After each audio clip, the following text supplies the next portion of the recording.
All right, I'm going to get started. Good afternoon, everyone, and thank you so much for being here today. My name's Hannah, and I'm the New Jersey Program Manager at Rebuild by Design. I'm thrilled to be here today with Amy Chester, our Director, and our honored special guest, New Jersey Department of Environmental Protection Commissioner Shawn LaTourette. As communities across our state face more frequent flooding, stronger storms, and rising sea levels, it's clear we need to rethink how we plan, build, and protect our state. And today, Commissioner LaTourette will walk us through New Jersey's unique regulatory approach to resilience. And we'll close today's session with a moderated Q&A. Please feel free to drop your questions in the chat at any time. And we'll also be sharing tools and resources that you can use to take action in your own community. If you'd like to get involved or hear about future events like this one, please feel free to sign up for our newsletter on our site or reach out at any time at info@rebuildbydesign.org. Rebuild by Design works with communities across the country to rethink how we design infrastructure and to better prepare people and communities to withstand future disasters and living with more water as climate events become more severe. Today, we partner with local leaders and experts at all levels of government to reduce risk and plan ahead, and to ultimately develop solutions that are innovative, inclusive, and data-centered. Research and policy are one of the many things that we do, and today you're going to get an exclusive look with our speakers into what's happening across New Jersey's environmental political landscape. And we're working to shift the conversation from recovery to prevention. So I encourage you to scan the QR code and explore these tools on our site to sign up for our newsletter and attend our upcoming events.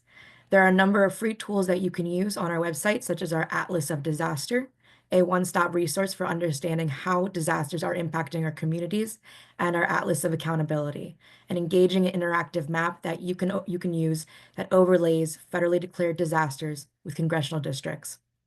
When we analyze national disaster data, we found that New Jersey is amongst the top 5 for per capita spending for disaster recovery, and it raised a big question. Why are we spending so much, and are we doing enough to prevent future damage? And so without further ado, I'm honored to introduce Amy Chester. As Managing Director of Rebuild by Design, Amy has turned a groundbreaking design competition into a global model for collaborative climate solutions, and she's shaped major initiatives like New York's $4 billion Environmental Bond Act. It's a privilege to work under her leadership, and I'm excited to welcome her today. Thank you, Hannah. Really appreciate it. And I'm very appreciative of the commissioner being here today. We're just going to kick this off. The commissioner is going to say a few words, and then we'll talk in conversation and then go to audience Q&A. So if you have a question, please put it in the chat and we'll try and get to it. And now I'll introduce Commissioner LaTourette, who's responsible for formulating statewide environmental policy while directing programs that protect public health and ensure the quality of New Jersey's air, land, water, natural and historic resources. And I'm going to add people because that's really what it comes down to, especially when we're talking about climate. The commissioner has a background in advocacy, especially around victims of toxic exposure and organizing. And we are so appreciative to hear from you. Well, first of all, Amy, thank you for inviting me to join you this morning, or this afternoon rather, and more importantly for the work that you and the RBD team are doing. The work in particular on Atlas of Disaster is incredibly impressive, and I also think necessary. Right? It's necessary that we not look away from the problems that we face, that we not look away from the real risks that our communities and our neighbors, our businesses all face from the very real effects of a changing climate. And I think one of the things that is important and has been a guiding force for the work we've done on this topic on the state level, which I'll just describe briefly, is to center the work that we are doing on sound science, the best available science, and that takes a lot of different forms. It takes a lot of study and partnership between the state government and academic institutions and scientists here in New Jersey and in fact around the world in order to really characterize what our risks are. Because it can be easy to get a bit lost in the climate information that comes at us from major media outlets as the international scientific community releases very important work, but work that we can feel distant from, and that work can feel abstract to us in our everyday lives.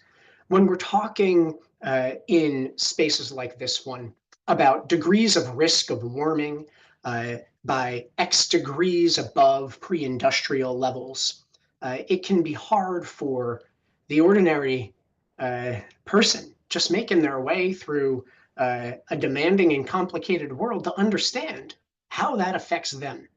What does it mean for their lives, for their communities, for their loved ones?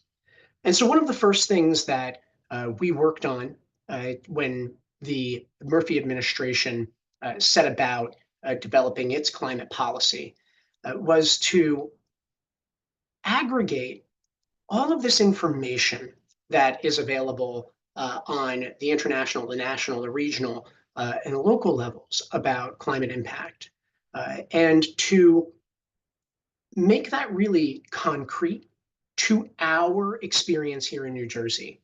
And so in 2020, and every couple of years since, we've updated the New Jersey Scientific Report on Climate Change. And that work has shown us very clearly the risks that we face here in New Jersey, right? That New Jersey has experienced unprecedented warming for the 21st century.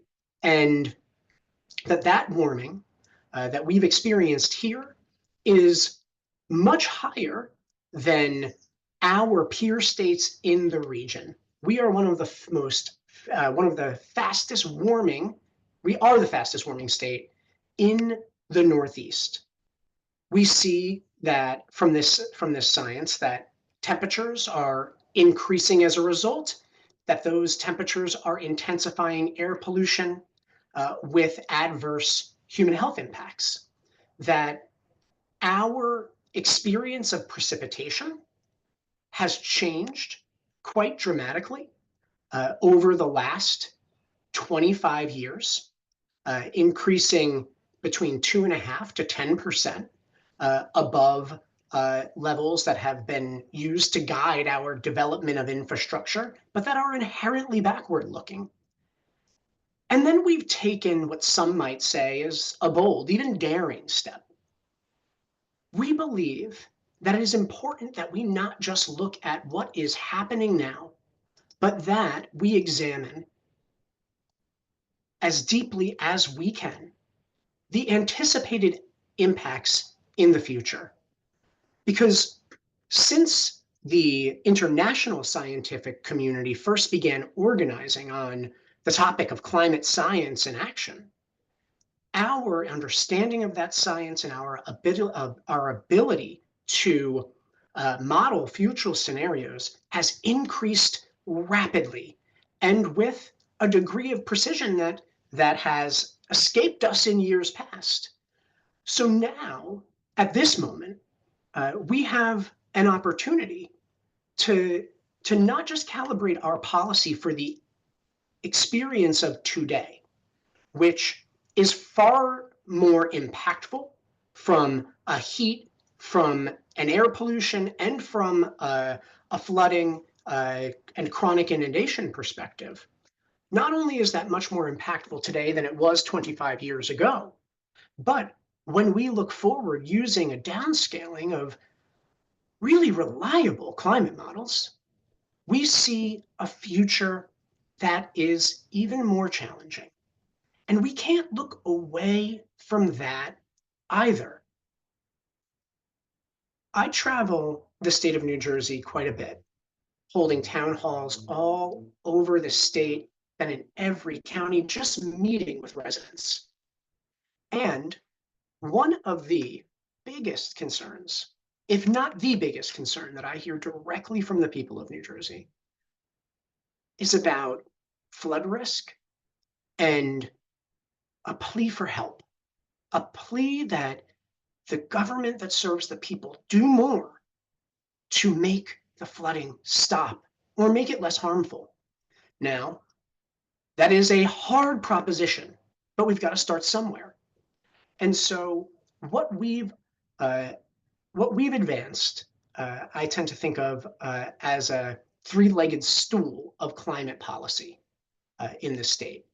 And the first leg of that stool is the scientific explorations, the thought leadership and direction that comes out of, for example, the New Jersey Scientific Report on Climate Change, and the planning that we must do in response to that information, like comes out of our statewide climate change resilience strategy, which was released in 2022, and which we are building on through the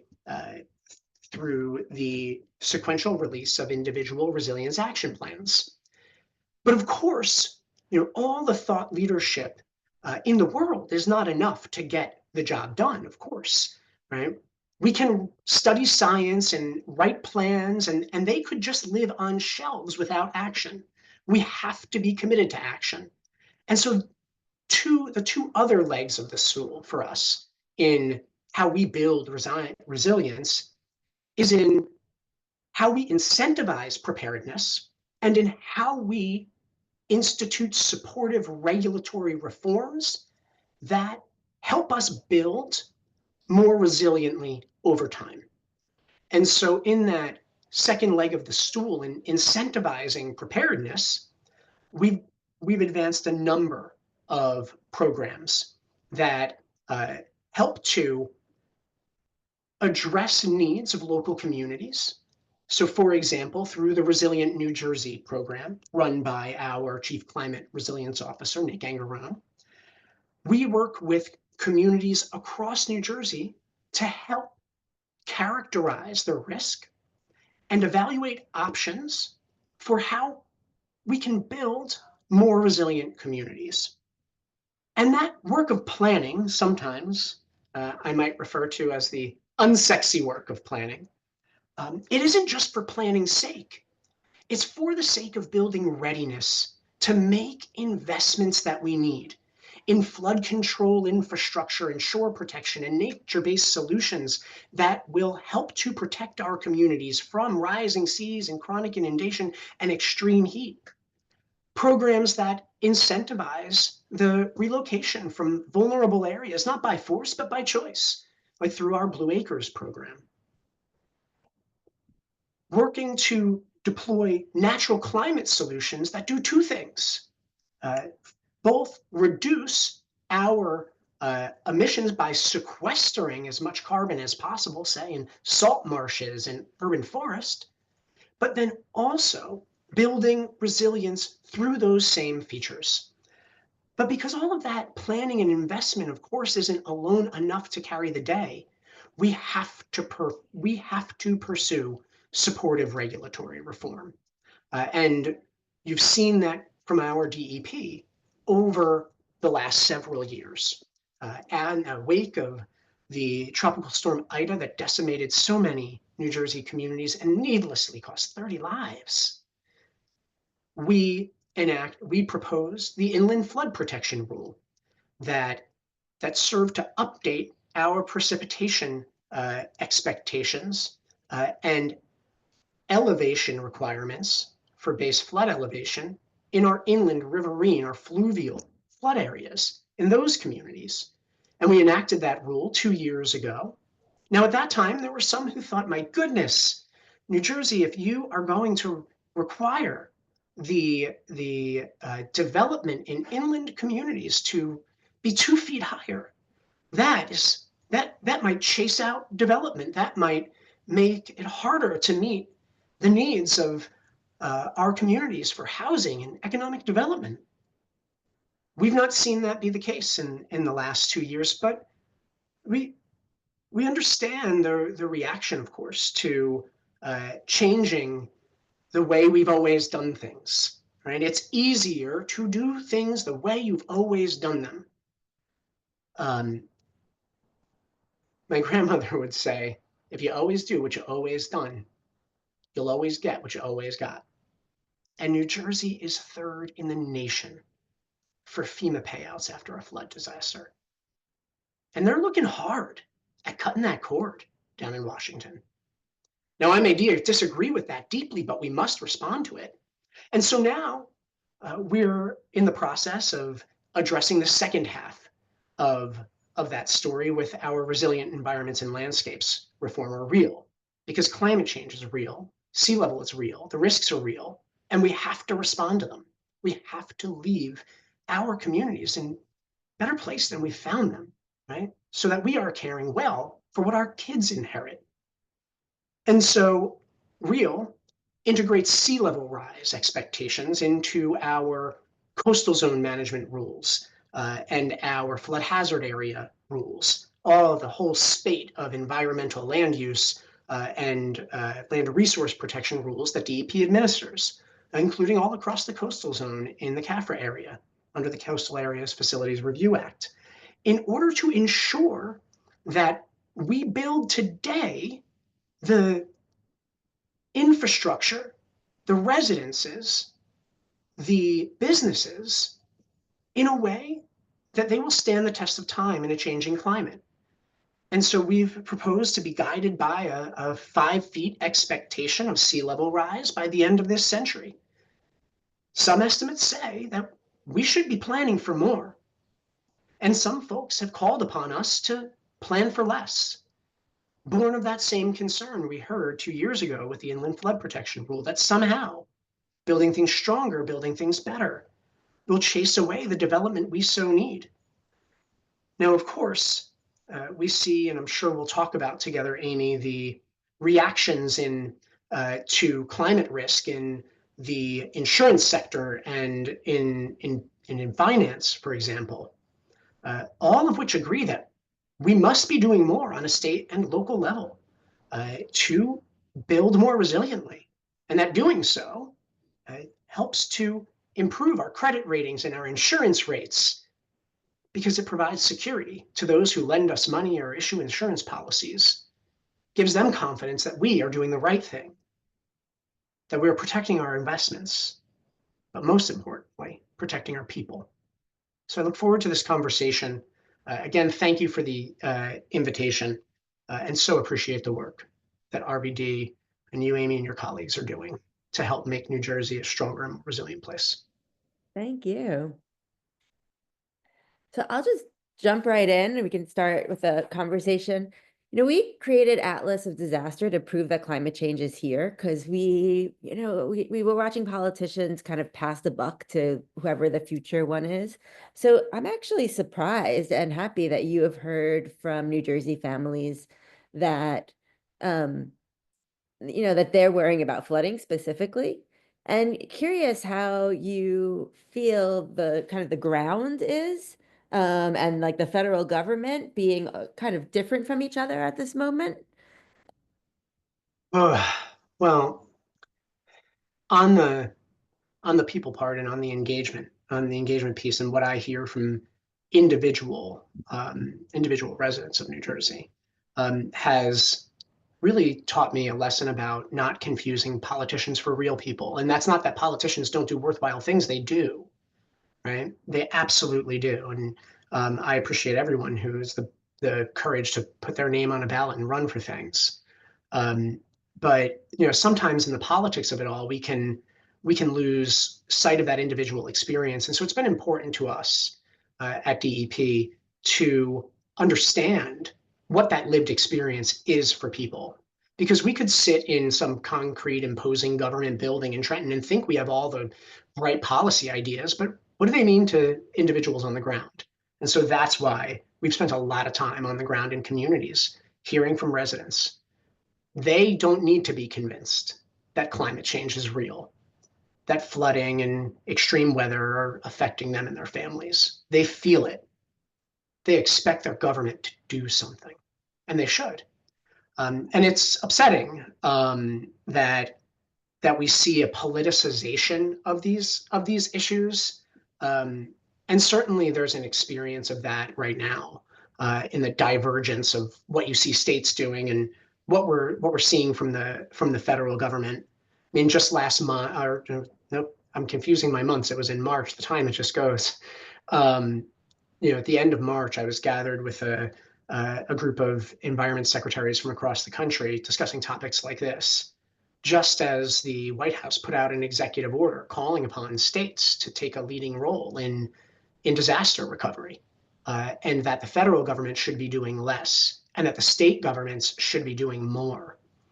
And on the one hand, I understand that line of policy thought, that there is an indebtedness that is created by our cycle of harm, disaster, recovery, repeat, and that indebtedness is, a burden that the entire American public is carrying.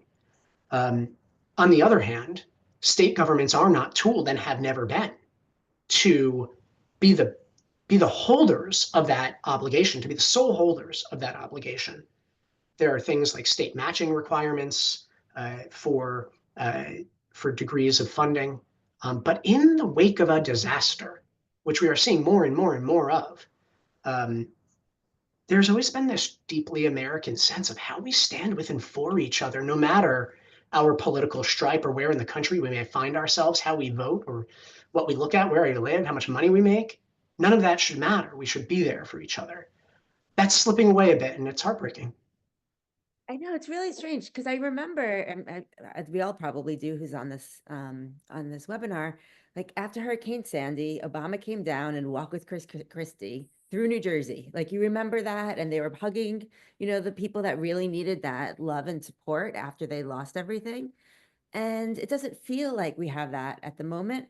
And I don't think it's purely political, because if it was political, it would be likely on party lines. And what we are seeing recently is that there are Republican states that are asking for disaster declarations and they're not being granted.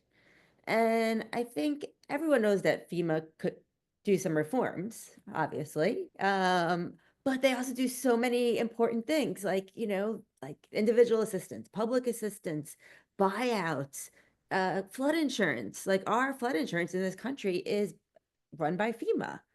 And we don't have anything to even, like, there hasn't been a plan of what happens in the middle. So my heart goes out to the people who are in, Tennessee and Kentucky who died in the past couple of months, who aren't going to get that support that we got after Hurricane Sandy and Ida. Yeah, it is. It is a tough moment. I'm an eternally optimistic sort, and I remind myself we've gotten through tough moments before. We'll get through tough moments again, and that at their core, people are good and people want to support one another.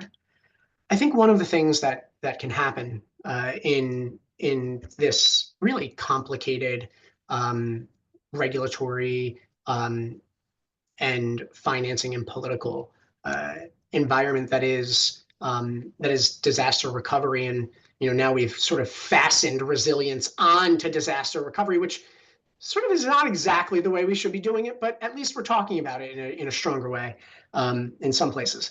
But I think the thing that can happen is it's also complicated, and the individual person, the average voter, members of my family, um, who know what I do, but maybe not the details of it even, don't understand what FEMA really does, right? Or the relationship between state and federal actors, agencies like the DEP and FEMA or others that really come together to bring resources. Look, we live in a saturated media environment, so what I'm about to say, probably is hard to break through for some, but the government doesn't do a great job of telling the story of all the things that it does for people. And I've learned that if folks are not well informed about what the government is doing, well, then they're deprived of an opportunity to advocate for the things they want or need. And so we see that very much at play right now.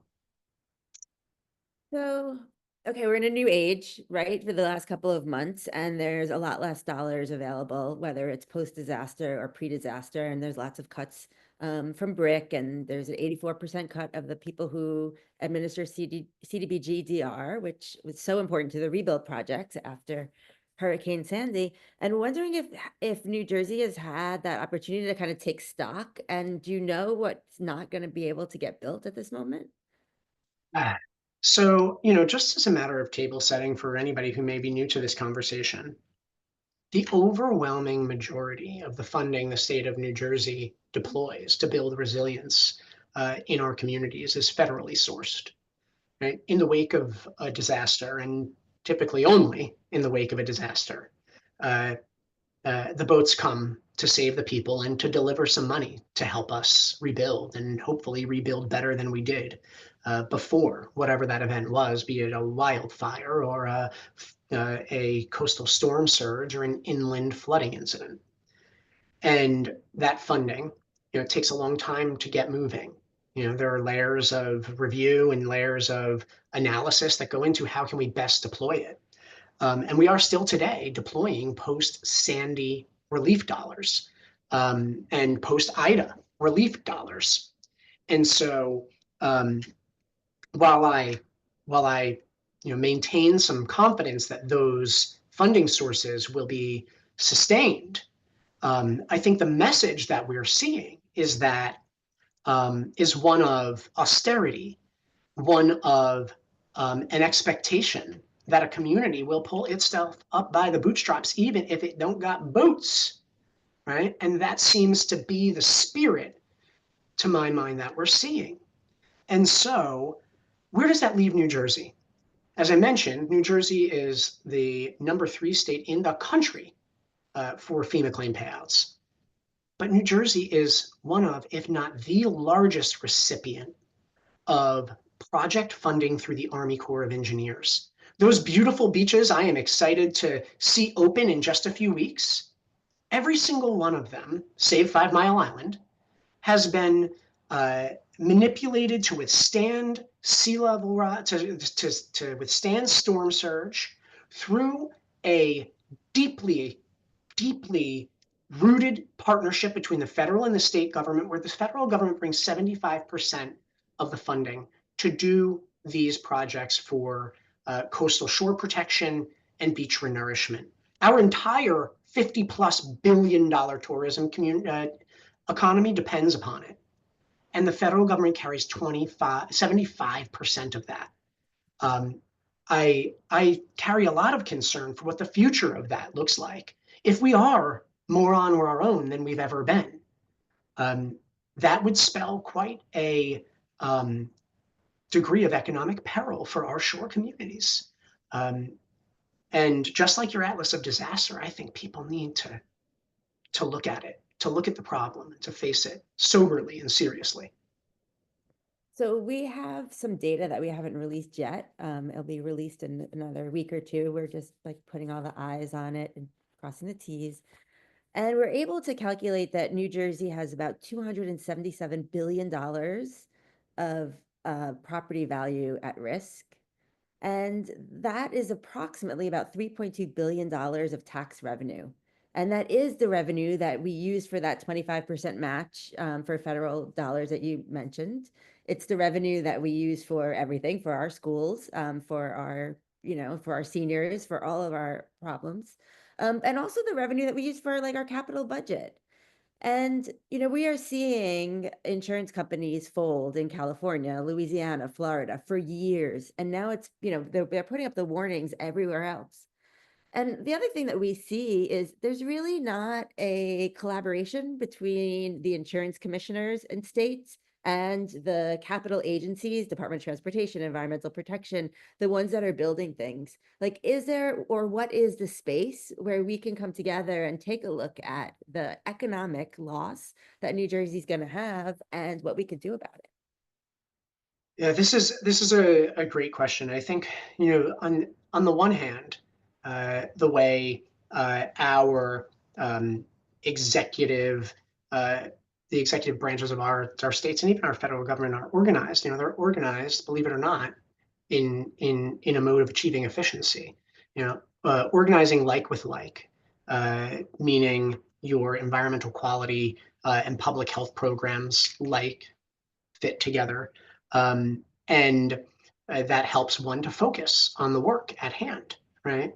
But sometimes when we are in those silos trying to be as efficient as we can be, we miss the opportunities for interconnectivity that is crucial to to really confronting problems like this one, problems that are climate change informed or induced.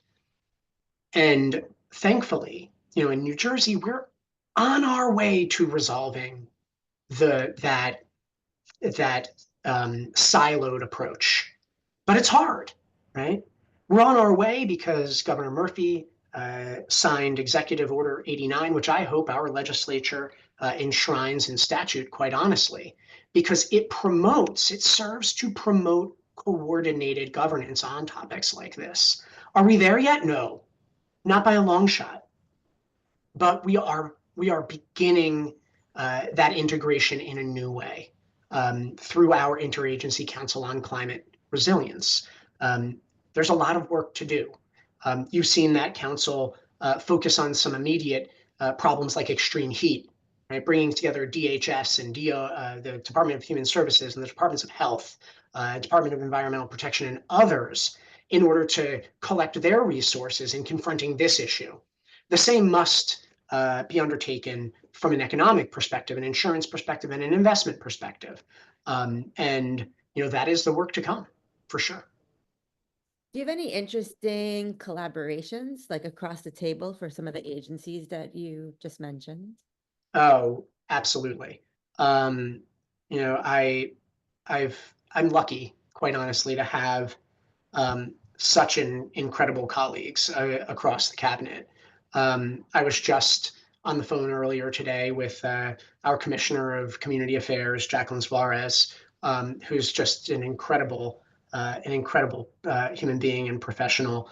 Talking through some of these concerns that we hear about regulating in flood zones, that somehow that could undermine our housing objectives and our affordable housing objectives in particular, which of course isn't true. But we have to confront these issues together, and so we're taking that head on, right? Supporting one another in our work and trying to solve difficult problems. The same is the case with our colleagues in the Department of Health, or even the Department of Education, with whom we've partnered to advance climate change education. And so, these are all points of work and collaboration that are in addition to our standing day jobs running agencies, of course. But it is important work nonetheless, and work that I think we're all really happy to do. And maybe sadly coming to an end in a few months. So it's interesting to kind of take a look back. And maybe it's just a transition, not necessarily an end to beginning also. Curious, in your 4 years, is that right? 4 years as commissioner? Yeah, I've been commissioner since January of 2021. But before that, I was the deputy commissioner and the chief of staff since 2018 or late 2018. So you're probably not even considered a lifer at DEP because there's probably There's people no way that I am for considered a 40 lifer at years, the right? DEP. But that kind of underlies the point, right? Those like me who are fortunate enough to be selected by a governor that I believe in, who I know has a good heart and wants to see uh, these issues taken seriously and confronted meaningfully by our state government. Um, for me to have that privilege and work with the 3,400 environmental professionals uh, committed to our environmental quality, our natural resource management, but building our resilience, right, to climate change, it happens across every one of what I would consider our sub-agencies in air quality and in water quality, in investment in our infrastructure programs, in our state parks program, where we have climate change exhibits, active learning stations where you can go and pop a phone in and take a picture and then see it pop online over time with all the other people that have taken those pictures to monitor the changing nature of our coastal zone, right? So everybody has a part in that, and it's touching. I absolutely love our colleagues. I totally agree. I worked in government for 10 years, and every time people come to me for advice of how to get into, whatever they might want to do, planning, architecture, resilience, I always tell them to go to government because it is so helpful for the rest of your life to see how things work and how dedicated everyone is in solving problems. And that absolutely, Amy. And I think that the point about it that I want to underscore is, I may be the one here talking to you. I have the good fortune of tying bows on the incredible work that the good people of the DEP do. And that work continues. Whether or not my commissionership continues, that'll be a decision for the next governor. But the work continues. The people who are committed to this space, to these programs, it continues.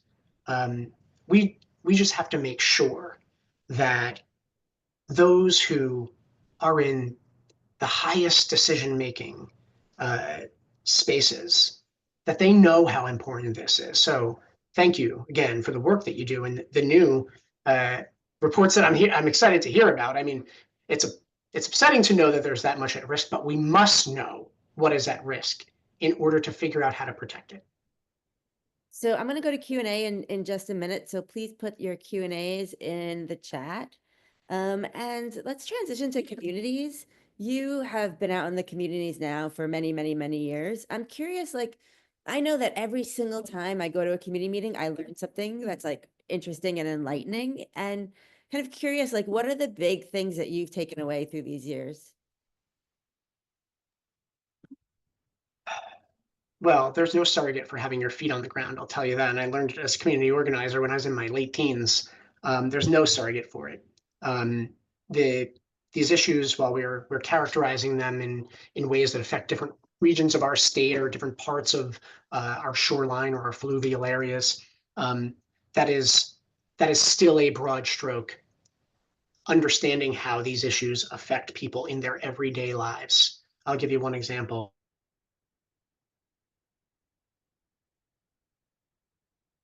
A wonderful woman named Anita Rivers who shared some of her stories with me and helped me to understand the implications of flooding that she was experiencing in this really densely developed watershed, and how the way that infrastructure had been oriented was effectively pointing a water cannon at her in her neighborhood.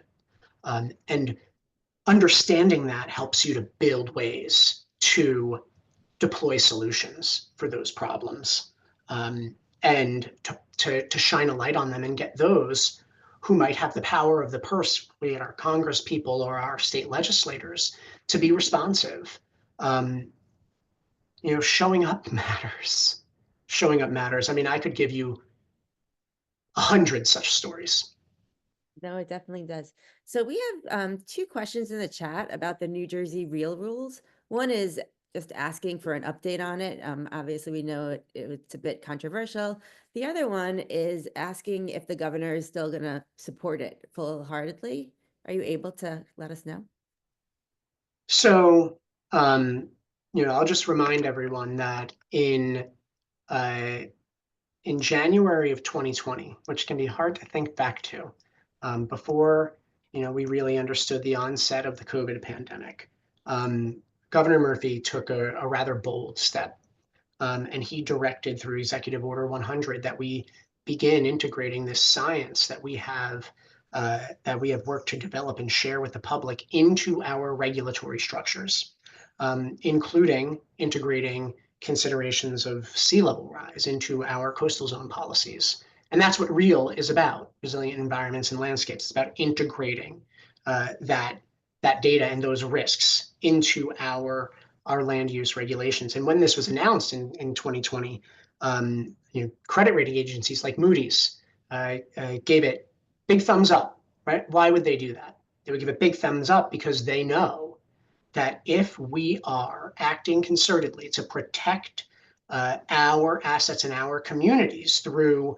reforms that are forward thinking, forward looking, that we stand a greater chance of withstanding climate vulnerabilities. And that makes New Jersey a sure bet for investment. And so we've been guided by that principle, looking at this as an asset-based regulatory reform. And I have confidence that we'll see it through. Has there been controversy? Not controversy that hasn't been manufactured. There are always some who will push against change, right? There's this, I think, perception of the status quo, right? That the status quo is somehow static, that is somehow immovable. Oh, no. Status quo is quite dynamic. It will push against change. It will fight against change. And we're seeing some of that. And it's upon us as government to answer the questions being posed to us. Will this harm our economy? No. But I have to explain why, right? That's my job. And I'll do that. And I have confidence that we'll get this across the line, and that our governor, who loves the state so much, will leave it better than he found it, and for future generations. Speaking of the private sector, which you mentioned, how is NJDEP working with the private sector, and what is their role in all of this? So we work with the private sector in lots of different ways. One of the ways that I think folks who aren't deeply familiar with the DEP don't know is how much, or don't routinely know, is how much we invest in infrastructure of various kinds. Many folks might see DEP as those tree huggers they got to go talk to get a permit. That is in fact one of the smaller parts of the DEP. We are the largest regional investor in major infrastructure. Our water infrastructure that both helps to deliver clean water, but then also to address issues of flooding and wastewater, water quality and water health, to address wastewater pollution. But at the same time, we are working with our federal partners to build these major infrastructure projects like Rebuild by Design in Hoboken, thank you very much, which will get done. Like Rebuild by Design in the Meadowlands, which will get done, though that funding is under threat, to be very, very clear, right? The cancellation of the Building Resilience Environment, the Building Resilience in Communities program, right? That is threatening to upend Rebuild by Design Meadowlands, and we will not let that happen. I'm sorry that my dog is trying to peek in on the screen here. Bring him up. He's very needy. So we work with the private sector, as our partners in delivering these projects, putting a lot of people to work. We work with the private sector in determining our regulatory schemes and adjustments to them, because the private sector is affected by those regulatory schemes. It doesn't mean they get to write the rules for themselves, no, but they do get to be at the table with us, helping to inform the way they are regulated, and they should. Yeah, I mean, I totally agree. The same way that communities need to be at the table. I have to see your dog now. Like, what kind of dog is this? Come on up, Nico. This. Oh my gosh. This is Nico. Furry ball. So cute. Oh my goodness. He's enormous. He's a 90-pound golden doodle. Wow. Well, I'll ask you a question. Do you take Nico to the beach? And what is your favorite beach? Oh no. Oh, I can't. We can just talk about. I love Asbury Park. Let's be clear. But I also love Ocean City, and I love Stone Harbor. I love Cape May. I grew up being on Point Pleasant Beach constantly, and Sandy Hook is a treasure. But up and down the coast, but we do take Nico to the beach. He does seem to. He doesn't love the water. Loves the sand though. I love New Jersey beaches too. And like New York, like many places, every beach is different. And that's kind of the Oh, fun of yes. it. It's like, what is the mood for your weekend? Do Yep. you want to be in a loud beach or do you want to be in a quiet, tranquil beach? Do you want to take a ferry there? I've taken the ferry to Sandy Hook. It's lovely, lovely ride. We have a And we question got that to I protect them, right? Have to. How, Yeah, I mean, the next question's about that, actually. It's about access. And as sea level rises and tides change, it's going to get more and more contentious about what's considered public beach versus private beach. I'm curious how we can, start working on that now so it doesn't become, but will definitely be fights. yeah. So, this is a topic near and dear to my heart. The New Jersey is unique in a lot of ways with respect to our shoreline. If you came from California to New Jersey, you would find it unbelievable that you have to pay to go onto the beach, right? That you have to buy a beach tag. What is this even about, right? Um, so uh, we we exist in a little bit of a world unto our own in that respect, but we also have a deep and abiding commitment to the public trust doctrine.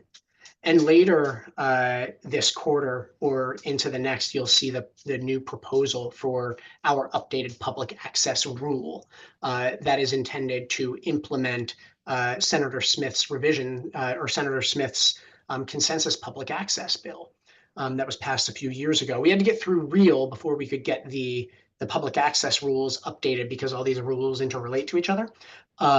But the public access rule will continue to ensure access across the coastal zone and our tidal waterways that are more inland as well. And it will really lean into municipal partnership, meaning that our municipalities will be called upon to develop municipal public access plans. And the benefit of their doing so will provide a faster pathway to permitting of new development projects in their communities. Because as we're developing or redeveloping, there are obligations to ensure public access. And just like resilient New Jersey, what gets planned gets done. And so we want the same for public access. If there's federal dollars to get it done. If there's federal dollars to get it done, right? I'm not talking But about the public access. I'm just talking about what is planned. unquestionably, our reliance, and to some degree our sole reliance on federal government funding to ensure resilience, we're meeting the end of that road. It can't remain the case. It can't remain the case because the need is so great. Just like our water infrastructure investment program, if you'll allow me to draw a parallel, right? The state revolving funds for drinking water and clean water, meaning waterway quality or wastewater management. Those funds are are two of the most impactful environmental programs ever in our country's history. And the federal government effectively gives seed money to the states to grow the amount of water infrastructure investment. Over the last 7 budgets that this governor has done, he has included additional state funding year over year for water infrastructure, anywhere between 45 and $60 million, which helps to grow that pot. And that funding is somewhat grant, somewhat loan, and it revolves back the funding that is loan in nature, often very low percentage or 0% interest, but it revolves back and can be used again. And so we need a system much like that for building climate resilience in this state. It is, to my mind, the only way forward. We have to institute those funding mechanisms because there's too much need, just like there is for water infrastructure. And it's also a huge jobs generator, right? Unquestionably. Let's put people to work, helping Not our protect next each report, other. not our next report, but the one after that is a jobs report that we're looking at. What is the opportunity to create jobs by creating a bond act or an insurance surcharge or new funding structures. And curious, like, what have you seen out there in other states that you think would be really great to have in New Jersey? No, I think the Bond Act idea is one that I've heard, perhaps the most about. It's been successful for my colleagues in New York State, for example. Um, they're, on the one hand, you'll get folks telling you, well, there's, never going to be enough money. On the other hand, you got to start somewhere, right? My grandmother's rule: if you always do what you always done, you always get what you always got. So we've got to start somewhere. At the end of the day, my inclination would be to imagine that you need a multiple prong approach. Part of each of the options that you just described, Amy, would probably be the most impactful, right? In part because the diversified portfolio is the best portfolio. Whether we're talking about reducing climate pollution through clean energy, or if we're talking about building resilience for the communities and people who need it. Are there other pieces of legislation? This is a question that we have also, particularly environmental legislation in New Jersey right now that you think are, really super important to get done this year? That um, the there's a lot of legislation out there, and it's all important. I wouldn't pick any one over the other. Um, whether we're reducing, sorry, my dogs are barking. The whether we're reducing plastic pollution, which has a climate pollutant, whether we're expecting that polluters, many of whom have misled us about the climate crisis, step up and pay, right? That's important. Ensuring clean energy, that's important. Ensuring that we get scrap metal fires under control and stop polluting our already overburdened communities with those activities, that's important. I couldn't pick just one. But thankfully, there are advocates all across this state who are championing these things and expecting that our legislators will show up for us. I believe they will.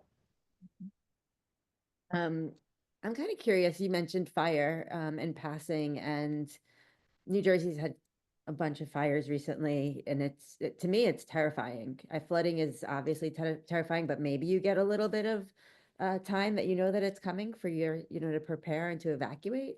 Wondering how the recent fires have changed DEP.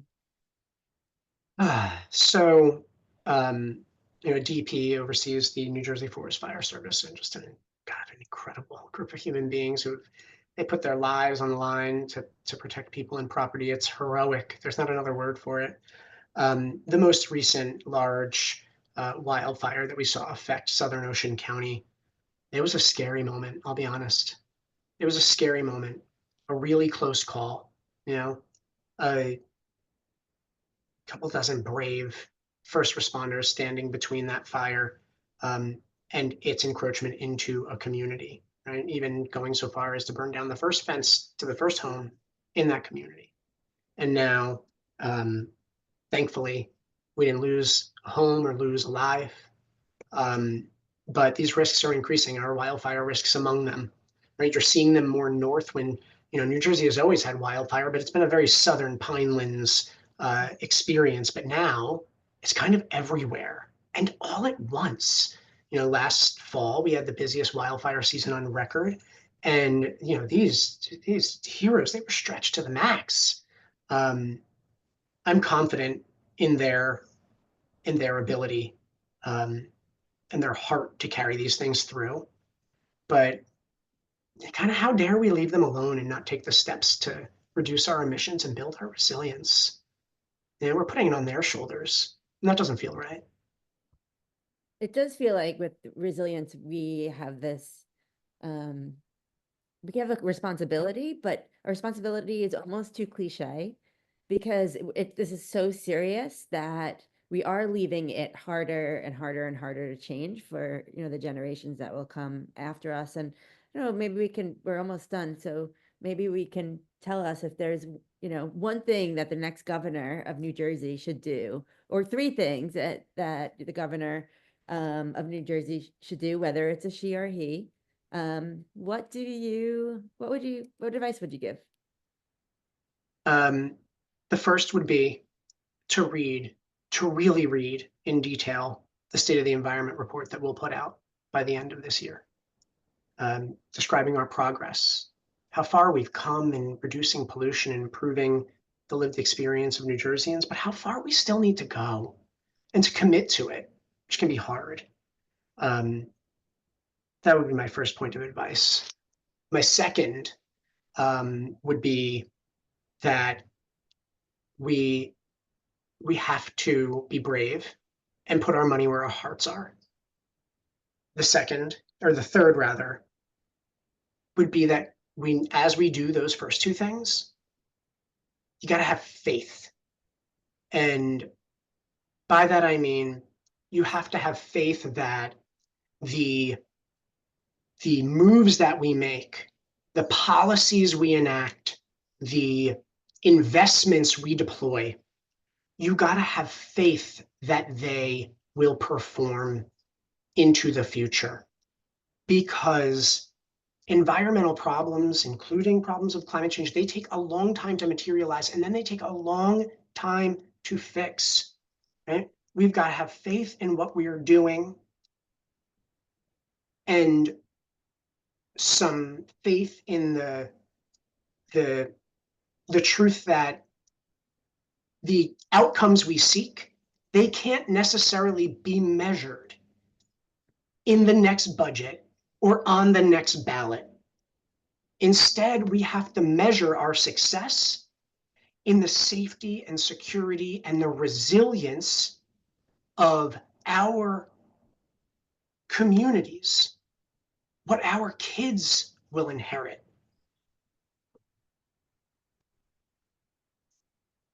Thank you. Thank you so much for being here. We're going to end on time. Your work, your staff's work has been incredible through the years, and thanks for all the DEP folks who have been championing the Hurricane Sandy projects for now 11 and a half years or something like that. And just going to close this off with a plug to tell you, if your next governor doesn't want you to be commissioner for any longer, we are going to have a new mayor in New York City, and we're going to be looking for a new environmental commissioner. We always love when New Jersey people come to New York instead of only New York people going to New Jersey, like many of the people I went to high school with. So thank you very much. Appreciate it. And have a great Thank rest. you. Appreciate you all. Keep up the great work.